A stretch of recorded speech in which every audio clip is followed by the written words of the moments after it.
बिल्कुल फरा, वो शपथ भी देखी और उसके बाद राजगान भी देखा। और उसके बाद अभी आप जो देख रहे हैं वो एनएसजी का दस्ता है यहाँ पर, जो कॉम्बैट ऑपरेशंस के लिए में जाना जाता है। किसी भी आपात स्थिति में, खासतौर पर एंटी हाईजैकिंग जैसे जो आपात स्थिति जब होती है, तो ये दस्ता है वो किस तरीके से आक्रामक तेवर अपना के जो अपने जो यात्री होते हैं, अगर उनको हाईजैक किया गया तो उनको किस तरीके से बचाया जा सकता है, वो एक डेमो के तौर पर यहाँ पर दिखाया जा सकता है। वीआईपी सिक्योरिटी का जब मसला होता है वो भी दिखाया जाता है। और स्पेशल कमांडो हैं जो एनएसजी के, वो पूरा का पूरा दस्ता। आगे हमने बुलेट प्रूफ कार के साथ बीएसएफ का दस्ता भी देखा। इसके पीछे आप सीआरपीएफ का भी बीपी कार यहाँ पर देख सकते हैं। जिस तरीके से नक्सल इलाकों में वहाँ पर उनको डिप्लॉय किया जाता है और उनकी कैसी स्थिति रहती है, तो वो यहाँ इलाके में किस तरीके की गश्त लगाते हैं, क्या कुछ होता है ऑपरेशंस, वो सीआरपीएफ का दस्ता भी दिखाएगा। उसके पीछे बीडीडीएस जो बम स्क्वाड हैं वो यहाँ पर दिखेगी कि जब किसी भी आपात स्थिति में बम डिफ्यूज़ करने होते हैं तो उनके लिए कितना ख़तरनाक ये होता है और किस तरीके से उसको वो अंजाम देते हैं। तो एक के बाद एक अब ये थोड़े ही वक्त में सीधे इनका जो प्रधानमंत्री नरेंद्र मोदी के सामने से सलामी देते हुए ये लोग गुजरेंगे और उनको जो अपने डेमो के तौर पे जो चीज़ें दिखानी है वो दिखाए जाएंगे। और उसके बाद पुलिस बैंड भी आप में उसके पीछे देख सकते हैं। और मैंने जिस तरीके से कहा, सीआरपीएफ का जो महिला दस्ता है वो आज पहली मर्तबा राइफल ड्रिल करेगा प्रधानमंत्री नरेंद्र मोदी के सामने। और उसके बाद आखिर में एयरफोर्स की ओर से फ्लाई पास्ट होगा यहाँ पर, वो भी बेहद खूबसूरत तस्वीरें यहाँ पर दिखेगी। और फिलहाल अभी आप देख सकते हैं कि थोड़ी देर के बाद ये जो पूरा काफिला है वो आगे जाते हुए जो प्रधानमंत्री के सामने से सलामी देते हुए गुजरेगा और एक एक करके जो उनको डेमो वहाँ पर दिखाने हैं वो प्रधानमंत्री को दिखाएंगे। तो बेहद खूबसूरत तस्वीरें। और अभी फ़िलहाल अभी प्रधानमंत्री नरेंद्र मोदी के सामने से जो दस्ते गुजर रहे हैं, पुलिस बैंड गुजर रहा है सलामी लेते हुए, जो सारे जो पैरामिलिट्री फोर्सेस हैं उनके जो फ्लैग हैं वो फ्लैग उनके सामने से यहाँ से गुजर रहे हैं। और थोड़ी देर बाद जो मैंने जिस तरीके से बताया, चाहे वो बीएसएफ हो, एनडीआरएफ हो, चाहे आईटीबीपी हो, जो भी सारी पैरामिलिट्री फोर्सेस हैं उनके जवान सलामी देते हुए प्रधानमंत्री नरेंद्र मोदी के सामने से परेड से गुजरेंगे। फरा बिल्कुल, और ये तस्वीर हम आपको दिखा रहे हैं जहां पर देश के जवान अपने कौशल का परिचय दे रहे हैं, अपना दमखम दिखा रहे हैं। और जिस तरह से जनक बता रहे हैं कि सीआरपीएफ महिला दस्ता पहली बार राइफल ड्रिल करेगा, बेहद ही अहम जानकारी हम अपने दर्शकों तक पहुंचाते हुए राष्ट्रीय एकता दिवस परेड में प्रधानमंत्री मोदी शामिल हैं। और ये तस्वीरें हम आपको दिखा रहे हैं, पल पल की जानकारी आपको दे रहे हैं। प्रधानमंत्री मोदी यहां पर मौजूद हैं और देश के जवान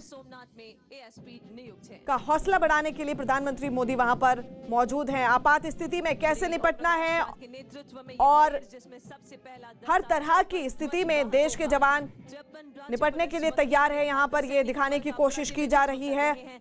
चाहे बीएसएफ के जवान हो, एनडीआरएफ हो या आईटीबीपी के, पैरामिलिट्री फोर्सेस के सारे जवान यहाँ पर मौजूद हैं। और ये तस्वीर हम आपको दिखा रहे हैं गुजरात के केवड़िया से। निशान का सम्मान प्राप्त हुआ है।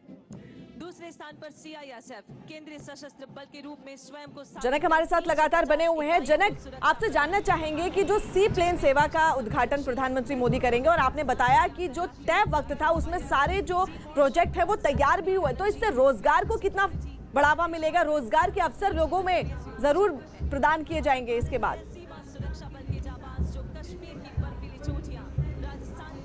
जाहिर सी बात है फरहाद, देखिए 2010 से जब इस आइडिया को प्रधानमंत्री नरेंद्र मोदी जब गुजरात के मुख्यमंत्री के तौर पे थे, तब उन्होंने ये आइडिया को फ्लोट किया था कि क्यों ना एक दुनिया की सबसे ऊंची प्रतिमा यहाँ पर बनाया जाए। तो उसको शायद लोगों ने हल्के में लिया था, अधिकारियों से लेके राजनीतिक राजनीतिक रूप से उसे काफ़ी इस बात को हल्के में लिया गया था। लेकिन उनका विजन बेहद क्लियर था कि उन्हें क्या करना है और किस तरीके से। और जब 2013 में उन्होंने यहाँ पर जब नींव रखी, तब जाके लगा कि नहीं, आइडिया में कुछ काम हो रहा है। और उसके पीछे की बहुत लंबी सोच थी। ये इलाका फरा, अगर मैं आप बताऊं तो बेहद ट्राइबल इलाका है। यहाँ पर रोज़गार के बहुत कम आस्पेक्ट यहाँ पर दिखते हैं। ऐसे में लोगों को पारंपरिक खेती या उससे ही उनको निर्भर रहना पड़ता है। ऐसे में ट्राइबल इलाके के डेवलपमेंट के लिए अगर कुछ करना है तो कुछ ऐसी चीज़ हो सकती है कि सरदार सरोवर बांध के पास ही अगर स्टैच्यू ऑफ यूनिटी बनाते हैं तो उस इलाके का डेवलपमेंट होगा। उस चीज़ विचार को लेकर जब प्रधानमंत्री नरेंद्र मोदी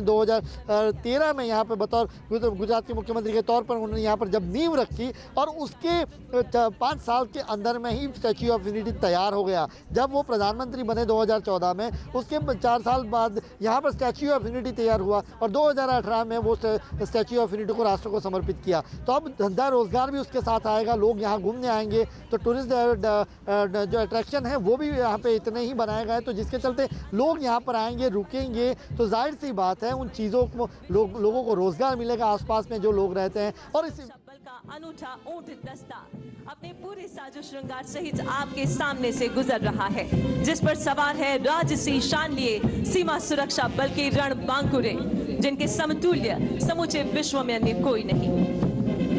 और अब विविध फोर्सेस के ताकत के समान स्पेशल व्हीकल्स का प्रदर्शन, जिसमें सबसे आगे है आरपीएफ का Segway ASC Shri Bhuvanesh IRPFS के नेतृत्व में।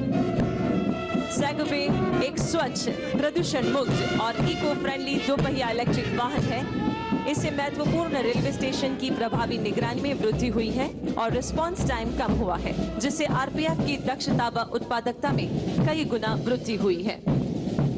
और अब आपके सामने ITBP का all terrain vehicle, Bharat Tibbat सीमा पुलिस का ऑल टेरेन व्हीकल, जो कि लद्दाख, सिक्किम एवं अरुणाचल प्रदेश के एक्सट्रीम हाई एल्टीट्यूड वाले दुर्गम एवं कठिन क्षेत्र में जवानों द्वारा सीमा पर निगरानी रखने के लिए पेट्रोलिंग के दौरान प्रयोग किया जाता है। इस विशेष वाहन के होने से जवान न केवल शीघ्र बल्कि सुरक्षित रहकर सीमा पर निगरानी रखने की जिम्मेदारी का निर्वहन करते हैं। और अब आ रहे हैं NDRF। चाहे कैसी भी भयंकर आपदा हो, NDRF की उपस्थिति मात्र राहत और विश्वास का संदेश देती है। NDRF का सबसे पहला व्हीकल है MFR vehicle, medical first responder, बचाव टीम तथा फर्स्ट एड के आवश्यक संसाधनों व उपकरणों के अतिरिक्त कोविड-19 के बचाव हेतु PPE एवं सभी सामग्रियों से सुसज्जित है MFR। उसके बाद है FWR रिस्पॉन्स व्हीकल, जो है फ्लड वाटर रेस्क्यू व्हीकल, बाढ़ बचाव दल एवं विभिन्न अत्याधुनिक विशेषीकृत उपकरणों, inflatable rubber boat, outboard motor, sonar system, under water victim locating camera, deep diver से सुसज्जित, साथ ही साथ घरेलू सामग्रियों से बने इक्विपमेंट्स का यह है प्रदर्शन उप कमांडेंट श्री AK चौबे के नेतृत्व में। अगला वाहन BSF का mine protected vehicle MPV deputy commandant Hitesh Chandra की कमान में। उग्रवाद एवं नक्सलवाद प्रभावित इलाकों में MPV कारगर है। 11 टन वजनी यह वाहन अपने V आकार की विशेष बनावट की वजह से एंटी पर्सनल तथा एंटी टैंक माइंस के साथ 42 किलोग्राम की IED से भी समग्र सुरक्षा प्रदान करता है।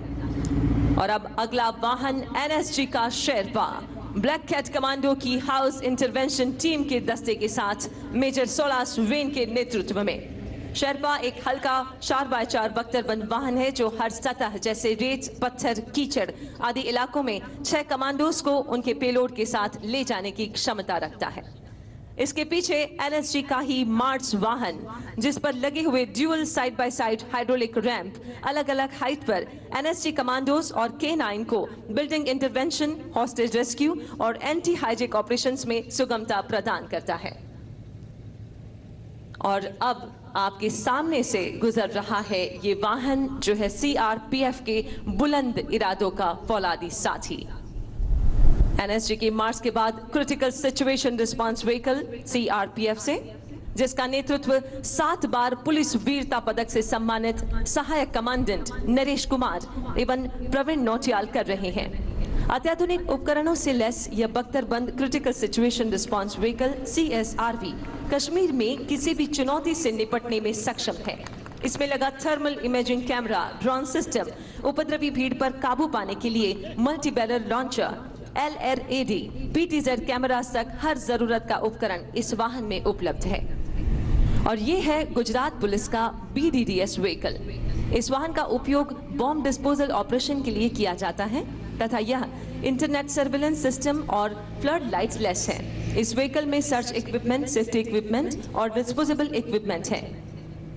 बॉम्ब ऑपरेशन के दौरान सीनियर ऑफिसर्स अपने मोबाइल और ऑफिस में टीवी पर लाइव ऑपरेशन दुनिया में कहीं से भी देख सकते हैं। इस तरह का व्हीकल भारत में सर्वप्रथम गुजरात राज्य में अहमदाबाद शहर पुलिस BDDS स्क्वाड के पास है।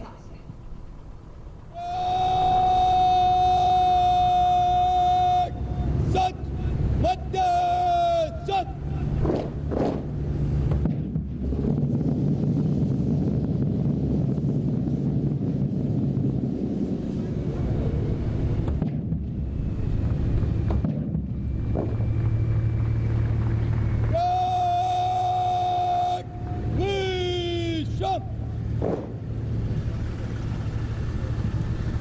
विविध रूप धरने वाली, विश्व सुख सुधा करने वाली, तुम पुरवाई तुम ज्वाला हो, वसुधा का रूप निराला हो। नारी शक्ति के इन विभिन्न रूपों में से पराक्रम को प्रदर्शित करने के लिए सीआरपीएफ की वुमेन वॉरियर्स प्रस्तुत कर रही हैं राइफल ड्रिल। हम सब के लिए यह गर्व की बात है कि सीआरपीएफ की 6 महिला बटालियन की वुमेन वॉरियर्स पूरे देश में पुरुषों के साथ कंधे से कंधा मिलाकर देश की सेवा कर रही है। आपको यह जानकर अत्यंत हर्ष होगा कि वीरता के लिए अनेक पुरस्कार प्राप्त करने के अलावा सीआरपीएफ की इन विमेन वॉरियर्स के पास यूनाइटेड नेशंस पीसकीपिंग मिशन में जाने वाले विश्व के प्रथम ऑल वुमेन कंटिजेंट होने का भी गौरव प्राप्त है। अपने शौर्य, अनुशासन, संतुलन और तालमेल को एक सूत्र में पिरोकर आपके सामने सीआरपीएफ वुमेन वॉरियर्स का राइफल ड्रिल प्रदर्शन।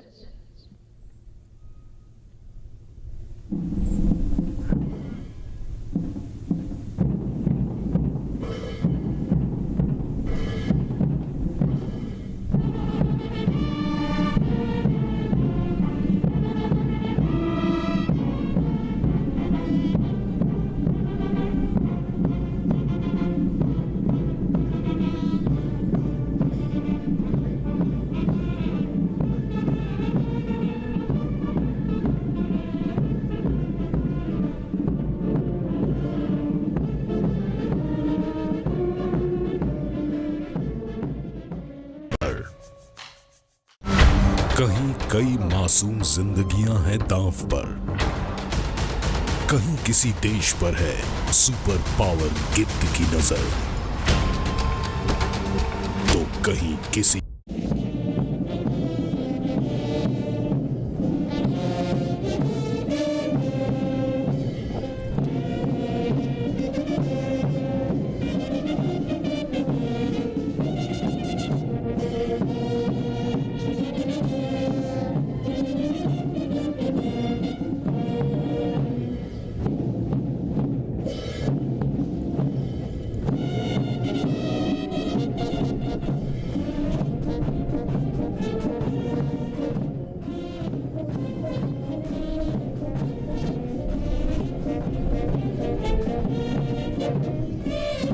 सीआरपीएफ की महिला बटालियन अपने शौर्य का परिचय दे रही हैं और ये दिखा रही हैं कि वो किसी से कम नहीं हैं और कंधे से कंधा मिलाकर चलने के लिए पूरी तरह से तैयार हैं और दुश्मन को मुंह तोड़ जवाब देने के लिए देश की महिला जवान तैयार हैं।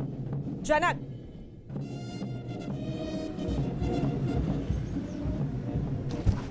जी फरा।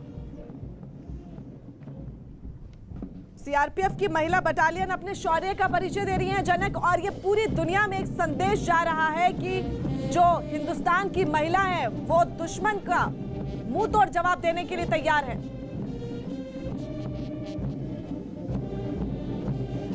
बिल्कुल, देखिए अब सेना में भी जिस तरीके से महिलाओं का योगदान देखने को मिल रहा है और सीआरपीएफ में भी, और इसी आपने जो सुना जिस तरीके से कि यूएन की पीस कीपिंग फोर्स है उसमें भी सीआरपीएफ की ओर से महिला दस्ता जाने का गौरव है वो सीआरपीएफ महिला दस्ते को जाता है। तो फिलहाल अभी आप परेड देख रहे हैं, उसके बाद जिस तरीके से मैंने आपसे पहले कहा था कि सीआरपीएफ का महिला दस्ता है वो जो राइफल ड्रिल है वो पहली मर्तबा इस तरीके से होगा कि जहाँ पर सीआरपीएफ के महिला दस्ता है वो राइफल ड्रिल प्रधानमंत्री नरेंद्र मोदी के सामने करेंगे। तो ये तस्वीरें भी बहुत दिलचस्प होगी देखने के साथ। फिलहाल अभी ये देख सकते हैं कि वहाँ पर परेड हो रही है, महिला जो वहाँ पर हैं जवान, और उसके साथ साथ उसके बाद जैसे ये परेड खत्म होगी उसके बाद यहाँ पर इंडियन एयरफोर्स की ओर से फ्लाई पास्ट होना है। तो वो तस्वीरें बेहद रोमांचित करेगी कि गांधीनगर से या कहीं बड़ौदा से जो विमान वहाँ से उड़ान भरेंगे वो यहाँ से स्टैच्यू ऑफ यूनिटी के पास से यहाँ से गुजरेंगे और यहाँ से एक बेहद खूबसूरत फ्लाई पास्ट होगा, वो देखने जैसा होगा। तो फिलहाल अभी सीआरपीएफ की जो महिला कैडेट्स हैं वो हम देख सकते हैं वहाँ पर कि वो सलाम परेड कराते हुए, और उसके बाद महिला कमांडो द्वारा जो है उसकी ड्रिल, राइफल ड्रिल यहाँ पर होगी और वो भी तस्वीरें बेहद दिलचस्प होगी। फरा बिल्कुल, और आपको बता दें सीआरपीएफ की महिला बटालियन का दस्ता पहली बार राइफल ड्रिल करता हुआ नजर आ रहा है और यहाँ पर हौसला बढ़ाने के लिए प्रधानमंत्री नरेंद्र मोदी भी मौजूद हैं और इसके बाद फ्लाई पास्ट भी होगा जहां पर हैरत अंगेज करतब दिखाए जाएंगे और ये देखिए किस तरह से पहली बार सीआरपीएफ की महिला बटालियन अपने शौर्य का परिचय दे रही हैं। राइफल ड्रिल किया जा रहा है और ये एक संदेश देने की कोशिश की जा रही है कि महिलाएं किसी भी तरह से पुरुषों से कमजोर नहीं हैं, कंधे से कंधा मिलाकर लड़ने के लिए तैयार है। ये देखिए बेहद खूबसूरत तस्वीरें हम आपको दिखा रहे हैं। सीआरपीएफ महिला दस्ता जो राइफल ड्रिल करता हुआ आपको नजर आ रहा है।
बिल्कुल, और जनक हमारे साथ लगातार बने हुए हैं। जनक, सीआरपीएफ महिला दस्ता ने जो अभी राइफल के साथ ड्रिल की है, बेहद ही रोमांच से भर देने वाली है ड्रिल। किस तरह से देखते हैं आप इसको? बिल्कुल फरा, बेहद रोमांचित करने वाली और सबसे बेहतरीन अगर आपने देखा तो टाइमिंग। और इस तरीके की जब ड्रिल होती है तो एक भी गलती अगर आपकी हो या एक भी चूक होती है तो पूरा का पूरा यूनिट का जो मेहनत होती है उसको ये पानी फेर सकता है। लेकिन यहाँ पर आप देखें कि टाइमिंग इतना परफेक्ट कि रात में हाई राइफल पकड़ा है हाथ में तो किसे खूबसूरत से देख सकते हैं। और इसके बाद अब ये जो परेड है वो ख़त्म हुई और अब मेरे कैमरे से मैं जो तस्वीरें आपको पहुँचा रहा हूँ उस कैमरे से देखिए, यहाँ पर अब पारंपरिक नृत्य होंगे। तो अलग अलग कल्चरल डांसेस यहाँ पर होने हैं, खासतौर पर ट्राइबल इलाके में ये आयोजित किया गया है तो इसके चलते ट्राइबल डांस आपको यहाँ पर देखने के मिलेंगे। और उसके बाद सबसे अहम बात फरा यहाँ पर मैं ये बताना चाहता हूँ कि दरअसल ये परेड क्यों की जाती है और आज राष्ट्रीय एकता दिवस पर क्यों, और इसके बाद का जो कार्यक्रम है वो भी फाउंडेशन कोर्स को आज ही के दिन क्यों रखा गया। तो इसके पीछे का तर्क ये है कि यूनिटी बनी रहे। अमूमन ये होता है कि जब अलग अलग फोर्सेस में काम करते हैं तो कहीं ना कहीं कम्युनिकेशन गैप कहीं ना रह जाए, ये एक पीछे इसकी सोच रहती है। और नए जो अब अधिकारी आ रहे हैं सिविल सर्विसेज में, वो चाहे आईएएस हो, आईपीएस हो, आईएफएस हो, तो उनके बीच में पहले दिन से ही जब आप सेवा में जा रहे हैं, देश की सेवा के लिए कुछ काम करने जा रहे हैं, तो पहले से ही कनेक्टिविटी आपसी मन मेल जो है वो अगर रहता है तो आने वाले समय में आप किसी भी चाहे विंग में काम क्यों नहीं, किसी भी डिपार्टमेंट में काम क्यों न करते हो, लेकिन वो आपसी मेल अगर आपका रहता है तो वो काफ़ी काम आता है। तो एक यूनिटी को दर्शाता है। तो आज चाहे वो फिर आप सिविल सर्विसेज की बात कर रहे हैं या पैरामिलिट्री फोर्सेस की बात कर लीजिए, तो अगर सब साथ एक साथ होते हैं तो एक यूनिटी साथ में दिखती है। और इसके पीछे की सोच यही थी कि राष्ट्रीय एकता दिवस पर सबको एक मंच पर लाया जाए और एक मंच पर लाने के बाद उस मैसेज को डिलीवर किया जाए। यूनिटी स्ट्रेंथ करने की बात है, एकता की बात है, क्योंकि जिस तरीके से सरदार ने भारत को बनाने की कोशिश की, जो रियासत थी उनको एक साथ मिलाई 550 से ज़्यादा, तो वो इसके पीछे एकता थी और यूनिटी थी, तभी ये हो पाया। और स्टैच्यू ऑफ यूनिटी अपने आप में एक सिंबल है एकता का, और उसी स्टैच्यू ऑफ यूनिटी के नीचे जब इस तरीके से आप पैरामिलिट्री फोर्सेस हो, चाहे अलग अलग देश की प्रशासनिक सेवाओं के अधिकारियों को आप एक मंच पर लाने की कोशिश करते हैं, तो ये सीधी प्रधानमंत्री नरेंद्र मोदी की जो सीधा विचार है वो उसको सीधा हिट करता है। और इसी के चलते आज राष्ट्रीय एकता दिवस के तौर पे 31 अक्टूबर को खासतौर पे मनाया भी इसी तरीके से जाता है। और ये नए नए जो आयाम खड़े किए जा रहे हैं प्रधानमंत्री की ओर से, वो भी उसके पीछे की सोच जो जिस तरीके से मैंने कहा कि सबको एक साथ एक मंच पर और एकजुट होकर साथ में देश की सेवा के लिए आगे ले जाने के पीछे का प्रधानमंत्री नरेंद्र मोदी का खुद का विचार है, जिसका बेनमून उदाहरण था ये राइफल ड्रिल सीआरपीएफ की विमेन वॉरियर्स के द्वारा। भारत की ये भूमि जहां नारी को एक शक्ति के रूप में पूजा जाता है, शक्ति स्वरूपा नारियों के सशक्तिकरण के हमेशा से ही हिमायती रहे हैं माननीय प्रधानमंत्री श्री नरेंद्र मोदी जी, जिन्हीं की दीर्घ दृष्टि और विजन की वजह से विश्व की 8वीं अजायबी बनने वाली ये अप्रतिम प्रतिमा स्टैच्यू ऑफ यूनिटी का निर्माण हुआ। सैद्धांतिक महत्व के साथ साथ प्रवासन के क्षेत्र के लिए भी ये स्थल माइलस्टोन बना है, जिससे यहाँ आसपास रहने वाले प्रजाजनों के जीवन में भी सुधार आया। और आज इस खास अवसर पे यहाँ आसपास बसने वाले आदिवासी लोग अपनी खुशी व्यक्त करना चाहते हैं इनके लोक नृत्यों के द्वारा।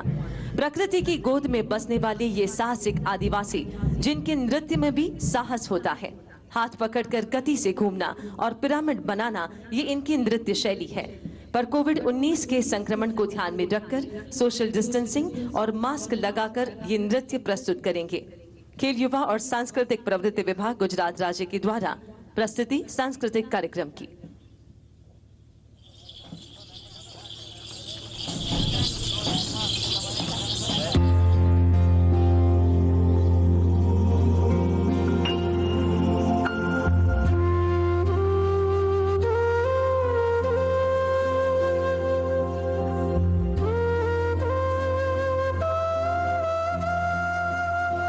राठवा नृत्य, मेवासी नृत्य, डांगी नृत्य, साग बारा का होली नृत्य और दाहोद के होली नृत्य की प्रस्तुति यहाँ से इन आदिवासी कलाकारों के द्वारा उनके त्योहारों में और ज्यादातर लोक उत्सवों में उनकी खुशी व्यक्त करते हैं इन लोक नृत्य के द्वारा।